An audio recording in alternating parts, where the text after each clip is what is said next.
आसंता जून 7 तारिख भारत और ऑस्ट्रेलिया मध्य विश्व टेस्ट चैंपियनशिप फाइनाल मैच खेल तेबे भारतीय टीम प्लेइंग 11 किभली रहिबो से नहीं एबेठारु कल्पना जल्पना आरंभ होईछि। विशेषकर विकेट रक्षक दायित्व किए तुलाइब से नहीं प्रश्न उठी। ऋषभ पंत और केएल राहुल अनुपस्थित बर्तमान भारतीय दल में 2 जण विकेट रक्षक बैटर केएस भरत और ईशान किशन सामिल रही। उभय अंतर्जातीय टेस्ट मैच रे अनभिज्ञ थिबारु काहाकु नै भारत यह गुरुत्वपूर्ण मैच खेलिबो से नहीं चर्चा जोर धरिछि।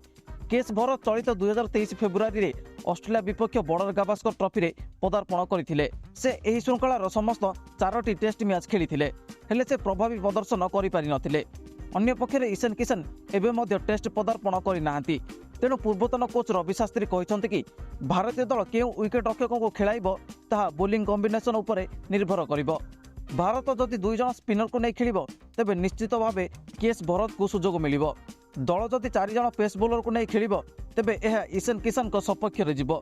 तेबे ओवल पूर्व रेकर्ड देखिले एठारे स्पिनर को गुरुत्वपूर्ण भूमिका रही। ओवल पिच पेसर अपेक्षा स्पिनर को अधिक सुहाई थाए। एमितिरे केएस भरत ही विकेट कीपर भूमिका नहीं पारंती।